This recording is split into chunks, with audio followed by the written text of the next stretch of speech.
Il est 23h, bonsoir à tous, merci de votre attention. Voici les titres de l'actualité ce soir.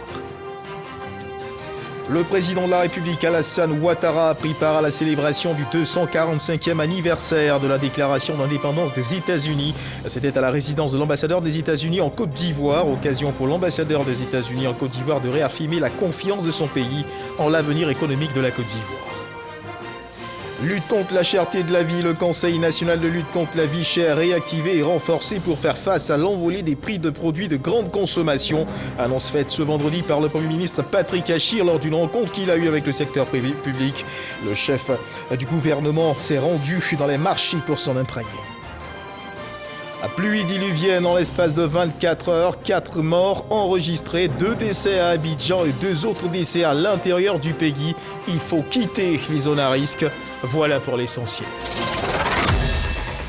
Oui, bonsoir à tous. Le président de la République, son Excellence Alassane Ouattara, accompagné de son épouse, la première dame Dominique Ouattara, du Premier ministre Patrick Achir, ainsi que plusieurs membres du gouvernement ont pris part à la célébration du 245e anniversaire de la déclaration d'indépendance des États-Unis. C'était à la résidence de l'ambassadeur des États-Unis en Côte d'Ivoire. Au cours de cette célébration, Richard Bell, l'ambassadeur américain, a réaffirmé la confiance de son pays en l'avenir économique de la Côte d'Ivoire qui a réalisé des performances extraordinaires en une décennie. Konaté Moussa, Alexis Ouedraogo.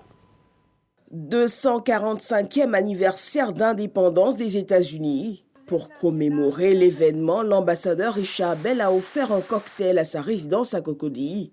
Une cérémonie à laquelle a pris part le chef de l'État Alassane Ouattara, avec à ses côtés son épouse, la première dame Dominique Ouattara. Le chef du gouvernement Patrick Achir, plusieurs membres du gouvernement ainsi que des présidents d'institutions ont accompagné le président de la République.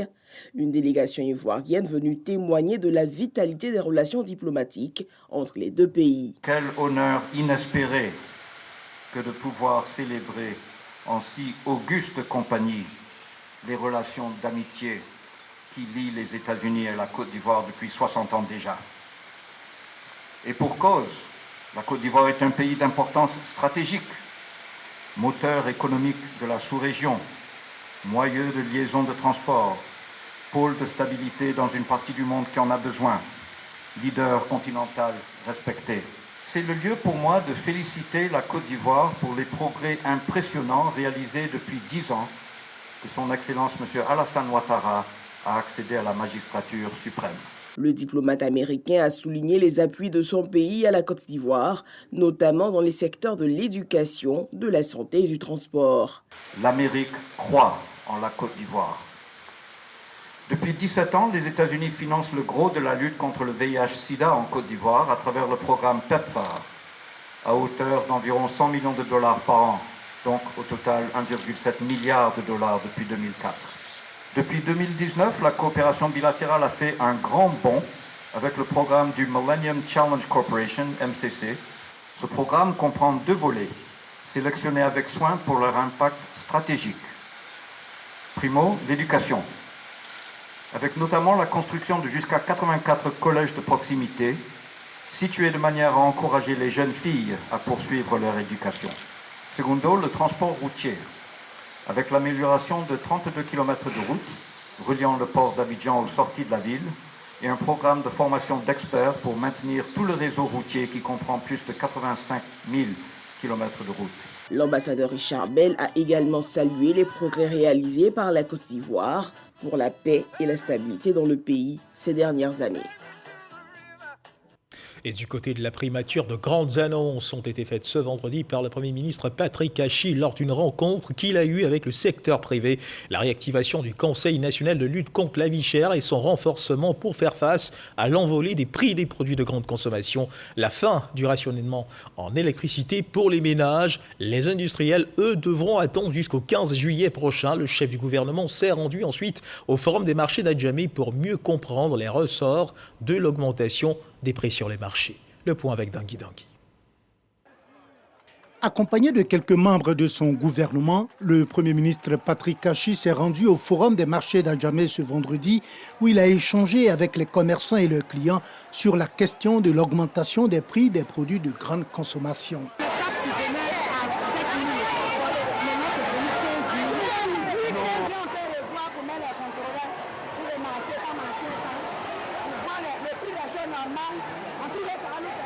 Patrick Kachi a ensuite visité une boulangerie juste à côté avant de lever un coin du voile sur les enjeux de cette visite surprise sur les marchés. On a vu un certain nombre de vendeurs, comme vous l'avez vu. On a écouté également des femmes qui sont venues faire le marché, qui nous ont dit leurs sentiments, leurs perceptions.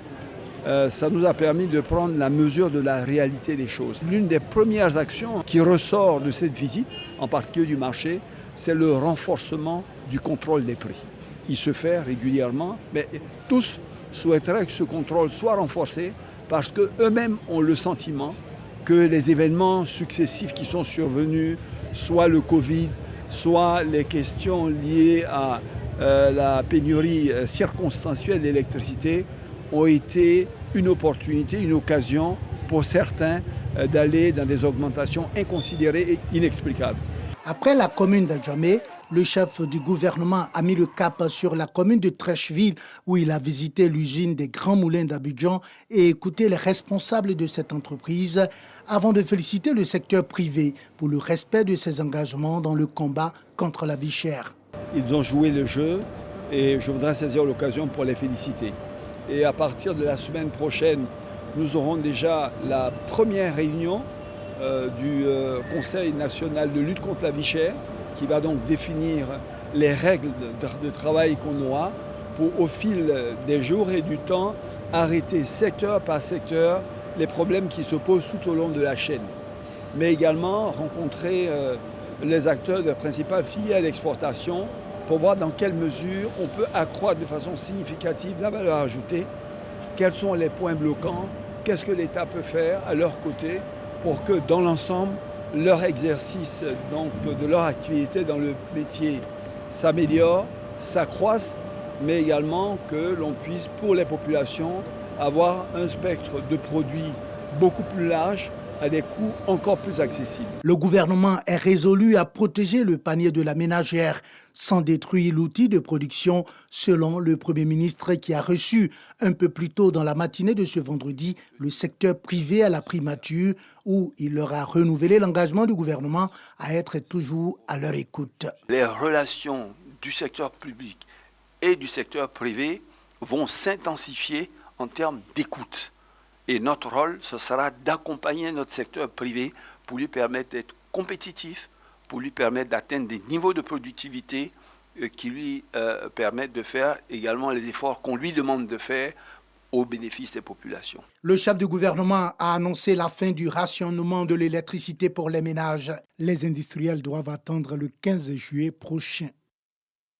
Voilà, loin des ambiances du marché et de celles des usines.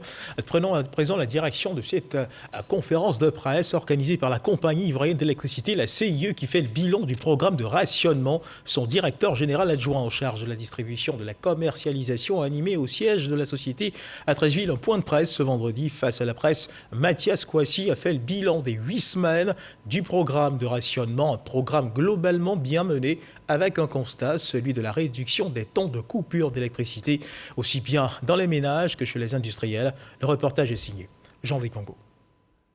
Que retenir de ces 8 semaines de rationnement de la fourniture d'électricité?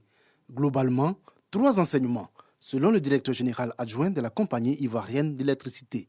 On peut constater qu'il y a eu un allègement progressif. Pratiquement aujourd'hui, il n'y a plus de rationnement de 6 heures dans nos différents quartiers et localités.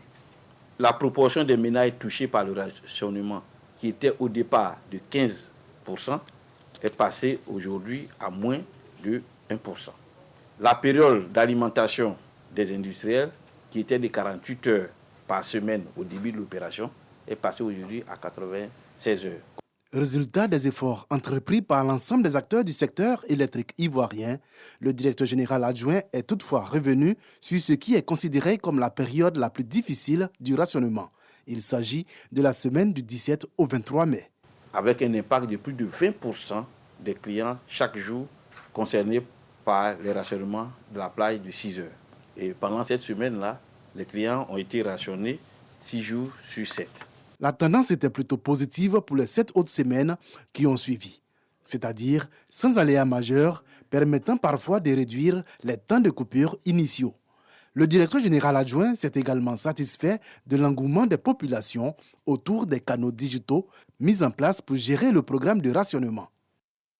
Et puis dans le fil de l'actualité nationale, les boulangers menaçaient d'augmenter les prix de la baguette de pain si les coûts de la farine de blé ne baissaient pas. À Cholet-Moulins, ils avaient même planifié une grève à partir de lundi prochain. Finalement, le haut patronat des boulangers et pâtissiers de Côte d'Ivoire a décidé de ne pas mettre à exécution son projet d'arrêt de travail. C'est le résultat d'un accord tripartite à trouver entre les boulangers, les meuniers et le gouvernement. Écoutez la déclaration du président du haut patronat des boulangers, Amadou Koulibaly, déclaration recueillie pour vous par Lancine Bakayoko. Après plusieurs séries de négociations avec la tutelle du ministère du Commerce, nous venons à présent procéder à la suspension de notre mot d'ordre pour nous inscrire dans le cadre de dialogue ouvert par le gouvernement. Nous avions appelé, n'est-ce pas, nos pairs à maintenir le prix des 150 francs. Nous appelons les boulangers à travers l'étendue du territoire national à continuer leurs activités professionnelles et de nous faire confiance. Nous allons continuer les négociations avec l'autorité. Le dossier Vidici de ce vendredi s'intéresse à un système de numérisation mis sur pied par le nouveau conseil municipal de la commune de Thiès-Salé dans le cadre de la collecte des taxes municipales. Objectif, augmenter les recettes, et l'idée semble bien fonctionner. Une innovation qui a fait passer les recettes propres de la mairie de 300 millions à près de 2 milliards de francs CFA. Ces fonds sont suivis en temps réel par l'opérateur technique et le trésor public, de quoi instaurer une gestion saine des ressources propres de cette commune. Didier Nguessan.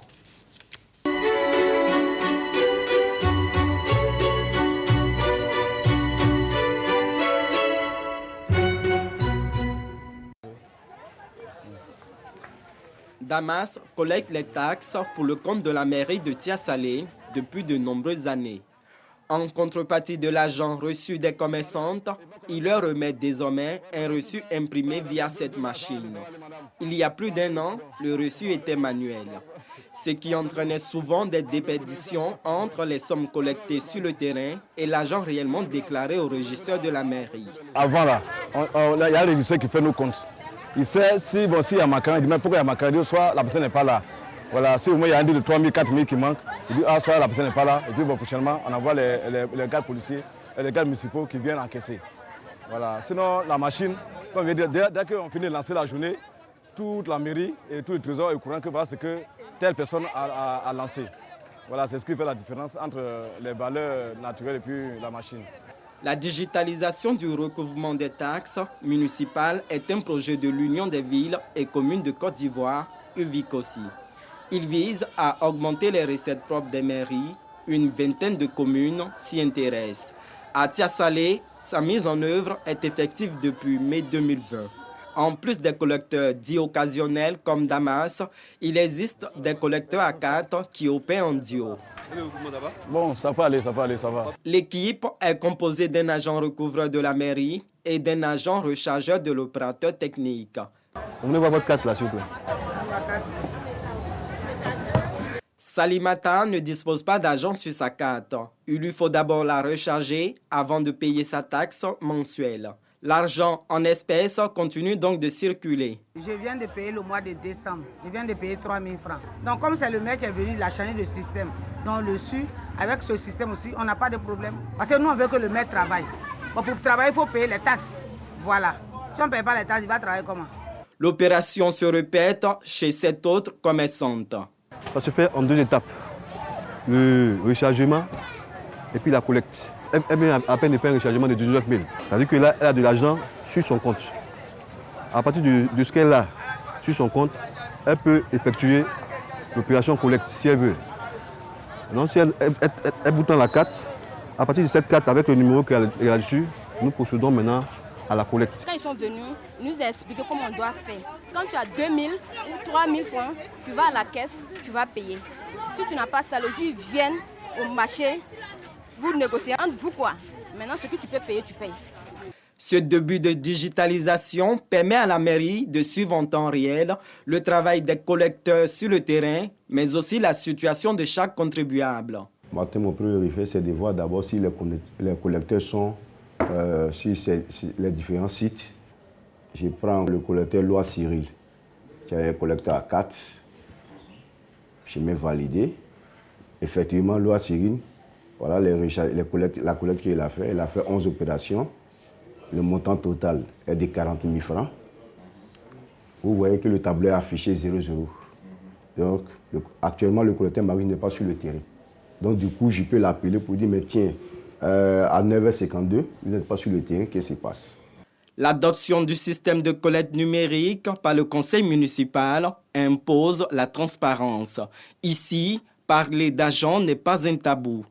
Pour un total mensuel, ça peut valoir 8 millions par mois. Détaché de Ndoussi, ville voisine désormais érigée en commune, Tia Salé paie une partie de ses recettes et s'adapte.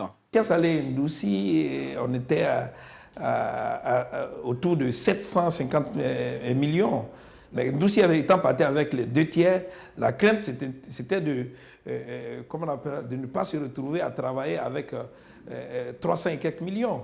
Avec ce mécanisme-là, il faut dire que déjà notre budget est passé à peu près 1 milliard.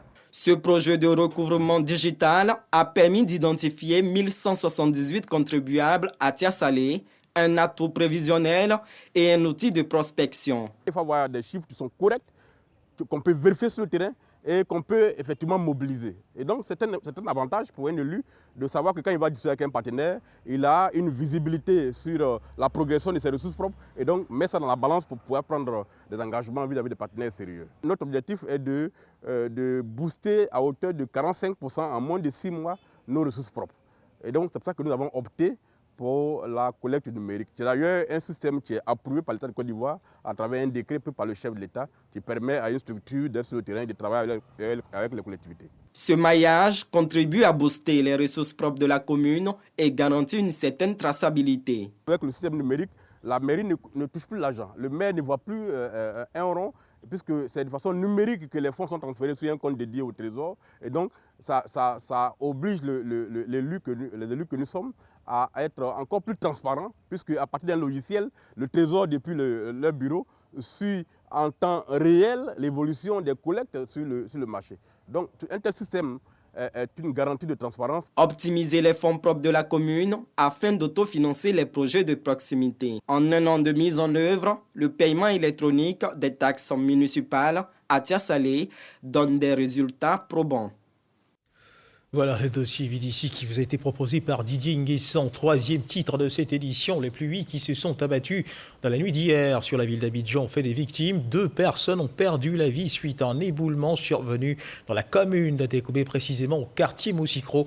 Alors qu'elles étaient endormies, elles ont été emportées par les eaux. Le maire de la commune d'Atekoubé annonce des poursuites judiciaires contre les propriétaires de ces maisons et la destruction des maisons situées dans cette zone à risque.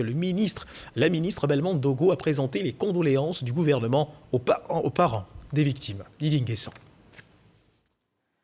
À Tekoubé, quartier Mousikro, les riverains sont en deuil. Ce pan de terrain, fragilisé par l'eau de ruissellement et la pluie d'hier, s'est effondré sur cette maison. 2 personnes, des chauffeurs de taxi, y ont perdu la vie. L'une des victimes venait d'être père pour la seconde fois. La veuve est étreinte par l'émotion. Comme il était enceinte, là, il a accouché par césarienne. Donc il s'est parti en famille. Maintenant où on habitait, ils ont cassé. Donc il allait chez son ami en attendant qu'on va voir maison. Donc c'est ce matin, son papa m'a appelé pour me dire qu'on dit qu'il est décédé. Donc il s'est allé voir là-bas, il a trouvé cette maison qui est tombée. Je partais dormir sur mon patron. Bon, matin bonheur, on m'appelle que non, la maison de mon grand frère est tombée. Je ne sais pas comment annoncer ça à la veille. C'est sur lui que je compte. Bon, lui n'est plus là. Je ne sais pas comment il fait. Une vingtaine de locataires sont également sinistrés. Informés du sinistre, le maire d'Anhaut-Paulin et la ministre de la Solidarité et de la lutte contre la pauvreté, Miss Belmondo Dogo, sont sur le terrain. L'un pour soutenir et reloger ses administrés, l'autre pour apporter la compassion du gouvernement. Nous réitérons encore une fois de plus que la responsabilité des personnes qui prennent le grand risque de braver les autorités municipales, de braver les consignes de sécurité édictées par l'ONPC conduisent toujours au drame. Cette fois-ci, En même temps que nous déplorons la situation, nous sommes obligés de sévir. Nous allons donc amorcer la procédure contre ces marchands de sommeil qui taillent les flancs de collines et mettent la vie des populations en danger. Donc la personne qui a construit sur ce bâtiment, aujourd'hui, est entendue par la police et nous ferons en sorte que toutes les personnes qui continueront à occuper les zones à risque fassent l'objet de poursuites judiciaires. Le gouvernement est venu d'Iyako avec la présence de monsieur le maire. C'est bien de soutenir les familles vivantes et non de soutenir les familles endeuillées. Et nous profitons de l'occasion que vous nous donnez pour demander aux familles de quitter les lieux qui ont été identifiés comme zones à risque. Le rôle du gouvernement n'est pas d'enterrer les Ivoiriens, mais c'est de soutenir les Ivoiriens pendant qu'ils sont en vie et de permettre aux Ivoiriens d'avoir un mieux-être. Classé zone à risque, ce secteur du quartier Mosikro est toujours habité. Le maire d'Anhaut-Paulin annonce la démolition imminente des maisons à flanc de colline. À San Pedro, un autre triste tableau. 2 adolescents péris sous les eaux face à la montée des eaux en cette période de pluie diluvienne. Le maire de San Pedro appelle les populations à quitter les zones à risque. Les maisons situées dans ces zones à risque ou dans le lit des eaux vont être détruites. Sam Conan, notre correspondant dans le Bassa-Sandra, qui a fait le tour de la ville, nous fait ici le point de la situation. Les pluies diluviennes continuent de tomber sur San Pedro, causant des pertes en vie humaine et des dégâts. 2 enfants sont morts par noyade au quartier Bardo. À la rue des Maquis, à Seweke, l'un des points chauds de la ville en cette saison des pluies, les gros camions qui forcent le passage ont creusé de gros trous, empêchant la circulation. Au grand désarroi des vendeuses de nuit. Ça fait plus de 2 semaines. C'est ici les gros camions là passent. Ça fait qu'ils ont gâté la route là. Ils ont creusé les gros trous. Ça fait que les clients ne peuvent pas sortir pour venir. Même auto même ne peut pas passer. Au quartier Cité, devant la préfecture de police, la voie est inondée. Difficile de circuler. Les rares véhicules qui tentent l'expérience payent cash. Face à ces inondations, le maire de la ville entend prendre des dispositions pour éviter le pire. Une visite des zones à risque est vite entreprise. Première étape, la zone de vente de bois, à proximité du fleuve San Pedro. Ici, tout se fait avec des pirogues. Ensuite, le quartier Sotref. L'eau est visible partout, comme dans cette cour où les toilettes sont restées dans l'eau. Depuis il pleut là, on ne peut plus rentrer. On ne sait pas comment on va faire. Avec les enfants même jouent dans l'eau là. Alors que c'est maladie, on ne sait pas comment on va faire. Un ferrailleur, leur voisin, ne sent pas encore ce danger. Il fait même des branchements à risque. Peu après, nous voici au Bardo 16-1. Ici, une maison risque de s'écrouler. Un peu plus loin, le propriétaire de ce bâtiment, lui, n'a pas ce problème. Il préfère rester dans le bas-fond, loin des bruits. Le premier magistrat de la ville ne comprend pas ce comportement. Vous avez des gens qui construisent les week-ends, des gens qui construisent en pleine nuit. Vous venez, vous faites arrêter un chantier, le lendemain ou 3 jours après, quand vous arrivez, les murs sont élevés, la maison a une toiture déjà. Je ne peux pas arriver à comprendre que des gens qui ont des moyens pour construire n'aillent pas prendre des terrains dans des zones normales et qui viennent construire dans des bas-fonds. Quel est ce plaisir à mettre sa famille en danger? Et je crois qu'à un moment donné, je l'ai dit au procureur, nous allons poursuivre certaines personnes pour non-assistance à personne en danger. Enfin, nous voici à Belleville, quartier Fin-Goudron. Ici, les maisons sont dans l'eau. On vit, on survit. Pour le maire de la ville, Félix Anoblé, il faut prendre des mesures d'urgence. Nous avons eu 2 enfants déjà qui sont morts par noyade dans cette zone. J'appelle tous ceux qui habitent donc dans les bas-fonds à déménager dès maintenant pour aller dans les centres d'accueil qui ont été donc réservés par M. le préfet pour accueillir ces populations. En attendant donc la fin de la saison de pluie, mais dans le même temps, des maisons donc, qui sont considérées comme des maisons dangereuses, on sera obligé de les détruire. Les premières familles victimes de cette saison des pluies sont déjà hébergées dans cette école primaire, au quartier Sotref. Conclusion de ces constats, il faut quitter les zones à risque. À suivre à présent l'évolution de la Covid-19 dans notre pays.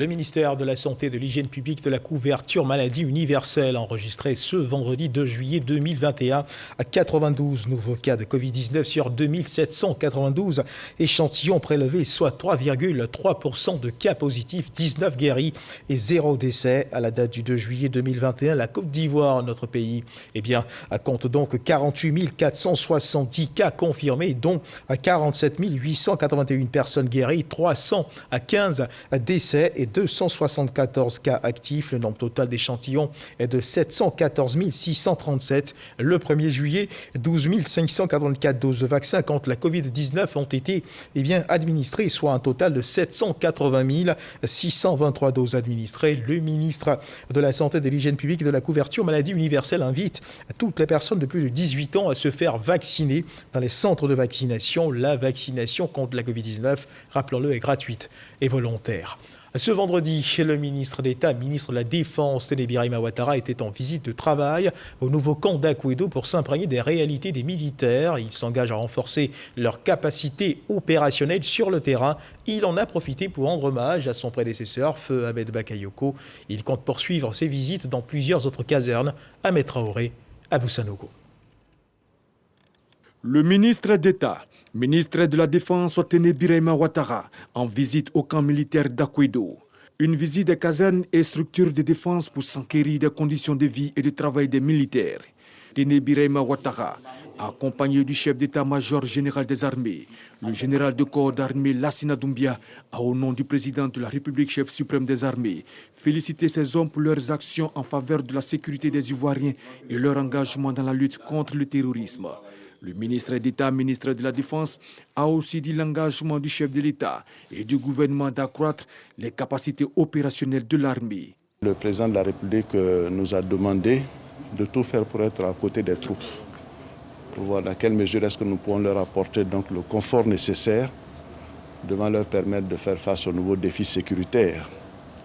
Je m'emploierai, bien entendu, avec le soutien donc, de toutes les troupes, de faire en sorte que nous puissions créer des conditions meilleures de vie, de sécurisation aussi des populations à l'endroit des soldats. Téné Birahima Ouattara a rendu hommage à son prédécesseur, Ahmed Bakayoko. Je suis agréablement surpris, pour tout vous dire, et cela je dois en toute sincérité féliciter mon prédécesseur, le Premier ministre Ahmed Bakayoko, qui a essayé donc de poser des actes concrets. Téné Birahima Ouattara sera dans les prochains jours à la caserne de gendarmerie d'Agban. Le ministre du Budget du portefeuille de l'État a été devant les députés pour présenter 3 projets de loi de ratification, au nombre desquels le projet de ratification portant légalisation du régime fiscal et douanier de l'accord de développement du projet de zone économique industrielle à Abidjan, Ferkessédougou et San Pedro. Ce projet vise à donner des avantages fiscaux à l'entreprise sollicitée pour la réalisation de ces pôles économiques. En plus de ce projet adopté, 2 autres projets de ratification qui ont été adoptés par les députés membres de la Commission des affaires économiques et financières. C'est ce que nous dit Konaté Moussa. L'État de Côte d'Ivoire prévoit la création de 3 zones économiques industrielles à Abidjan, Ferkessédougou et San Pedro. La société Arise Ivoire, sollicitée pour cette initiative, va bénéficier de certains avantages. Les députés viennent d'adopter en commission le projet de ratification de loi portant légalisation du régime fiscal et douanier de l'accord de développement du projet de zone économique industrielle. Le montant des investissements effectués par la société Arise Ivoire dans le cadre de ce projet est estimé à plus de 1 000 milliards de francs CFA. Sa réalisation nécessite de la part de l'État la mise en place d'un environnement favorable, notamment en matière fiscale. L'État s'est donc engagé à accorder à la société Arise Ivoire un régime fiscal et douanier spécifique, dérogeant aux dispositions des droits communs. Les avantages fiscaux et douaniers portent principalement sur l'exonération de TVA et de droits de douane, sur les acquisitions de biens et services nécessaires à la réalisation du projet, l'exonération d'impôts sur les bénéfices d'impôts fonciers et de contributions des patentes, et la défiscalisation des intérêts des prêts bancaires contractés. Le coût des avantages contenus dans la dite convention fiscale est estimé à 14 milliards de francs CFA. Le ministre Moussa Sanogo a également exposé sur 2 autres projets de ratification de loi également adoptés par les députés. Il s'agit de la mise en œuvre de la deuxième phase du démantèlement tarifaire dans le cadre de l'accord de partenariat entre la Côte d'Ivoire et l'Union européenne et la mise en œuvre des premières et deuxième phases du démantèlement tarifaire dans le cadre de l'accord de partenariat économique entre la Côte d'Ivoire, le Royaume-Uni de Grande-Bretagne et l'Irlande du Nord. Et puis direction le Sénégal, une mission du ministère de l'Éducation nationale est à l'école sénégalaise. Son but, s'abreuver aux sources de ce qui fait sa force. Dans l'optique de l'organisation des États généraux de l'éducation en Côte d'Ivoire, des États généraux déjà organisés par le Sénégal en 2015 avec à la clé un système éducatif avec des performances. La Côte d'Ivoire, qui ambitionne de rendre meilleur son système éducatif, entend ainsi s'inspirer des forces et faiblesses des systèmes d'autres pays pour y parvenir. Et le Sénégal en est le premier. Hervé Blé. Pas de répit pour les membres de la mission d'imprégnation du système éducatif sénégalais. Depuis lundi, les séances d'échange et de partage d'expériences se succèdent pour la délégation du ministère de l'Éducation nationale et de l'alphabétisation ivoirien. Des travaux pour s'imprégner des différentes réformes du système sénégalais, ses acquis, ses défis, sont passés en revue avec les différentes directions hautes et leurs structures techniques, la politique générale de l'éducation, la formation des personnels, la politique d'introduction des langues nationales et d'éducation non formelle, celle d'approvisionnement en manuels scolaires et bien d'autres points majeurs. Après les travaux en salle de visite de terrain, première structure à recevoir la délégation ivoirienne, celle en charge du système d'information et de management du ministère de l'Éducation du Sénégal. Là, c'est l'évolution des absences et des retards cumulés par mois. Autre structure à visiter, la direction des examens et concours, la DESCO, la sécurisation des épreuves, le financement du processus, l'évaluation des élèves sont au nombre des questions abordées ici. Nous avons des critères, nous évaluons en fonction des critères. Il y a ce qu'on appelle l'autonomie et l'indépendance des critères. Nous avons défini des critères, par exemple, quand je prends en mathématiques, un élève est pertinent parce qu'il est pertinent quand il pose l'opération normalement. Il sait que cette opération, ce problème-là, pour le résoudre, cette difficulté, il faut poser une division, une règle de forme. Donc celui-là, il est pertinent. Mais il peut buter à la difficulté de la justesse. Donc on définit un barème tel que on le note en pertinence et on définit également une note pour la justesse, pour l'exhaustivité, pour beaucoup de critères. Et avec l'autonomie des critères, en principe, l'élève ne doit pas être sanctionné deux fois.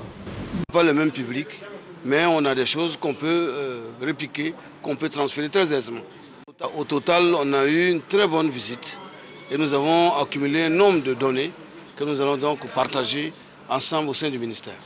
La réunion de restitution des travaux est prévue en présence de Mariatou Koné, la ministre de l'Éducation nationale et de l'alphabétisation, et de Mamadou Talla, son homologue du Sénégal. La Côte d'Ivoire, en s'intéressant aux performances d'autres systèmes éducatifs, se donne ainsi les moyens de réussir ses états généraux de l'éducation pour une école ivoirienne de qualité. Et justement, toujours au Sénégal, à Diamniadio, une trentaine de kilomètres de Dakar, a pris fin à cette mission d'échange, de partage d'expériences entre le ministère de l'Éducation nationale et de l'alphabétisation de Côte d'Ivoire et celui de l'Éducation nationale du Sénégal. 8 thèmes majeurs ont été abordés. La réunion de synthèse des travaux a enregistré la présence de la ministre Mariatou Koné et de son homologue du Sénégal, Mamadou Talla. La ministre Mariatou Koné s'est réjouie des bons résultats de cette mission au Sénégal, avec pour objectif s'imprégner des meilleures pratiques et apprendre des expériences réussies en matière d'éducation, formation et d'alphabétisation. Et puis en sport, en athlétisme, en prélude aux Jeux Olympiques de Tokyo 2020, hier en Norvège, le porte-drapeau pour les Jeux de Tokyo et sprinteuse ivoirienne Marie-Josée Talou vient de remporter la médaille d'or au meeting d'Oslo avec une performance de 10,91, notre compatriote qui fait une fois de plus honneur à la Côte d'Ivoire. Et c'est sur cette information que se referment les pages de cette édition. Merci de nous avoir suivis. Je vous retrouve demain à 10h pour le flash d'information et à 13h pour le journal. Dieu garde la Côte d'Ivoire.